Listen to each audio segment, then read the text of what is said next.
In this video, I'm going to show you the best clean eating diet plan that is easy to follow and anyone can do. Hi, welcome to today's diet. In this video, I'm going to talk about clean eating and how it can be a great way to lose weight and be very healthy.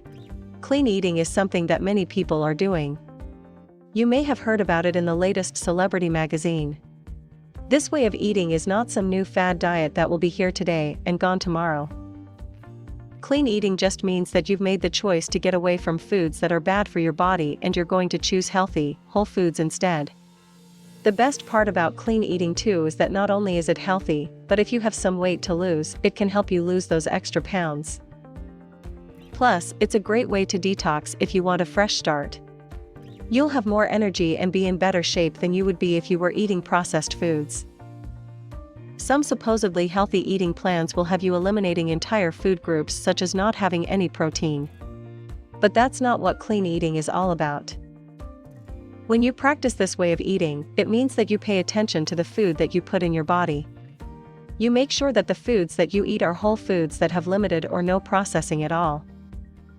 One of the best ways to remember how to excel at clean eating is to eat foods as nature made them, and nature doesn't put things in cans.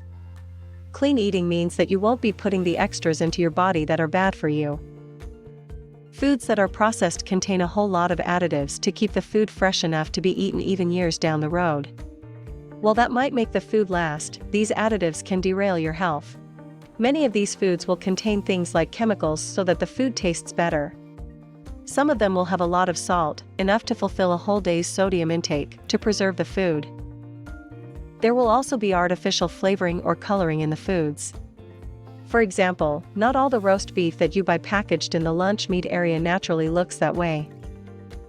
Coloring is added to give it the look of roast beef. Every food that you eat that's in boxes, cans or jars has been processed in some way. That means that it's not the healthiest choice to put into your body. Many of these additives contribute to health problems later in life. All you have to do is read the labels to see what some of these additives are. Look them up and you'll see exactly what they are and how they can affect your body. When you choose to follow a clean eating lifestyle, it means that you're going to forego the refined foods and opt for everything natural, from your breakfast cereals, to your breads, to your vegetables, fruits, and meats. That's all for today. Hope you enjoyed today's video. If you haven't subscribed, please subscribe below and hit the notifications bell. Thanks so much. Hope to see you soon for my next video.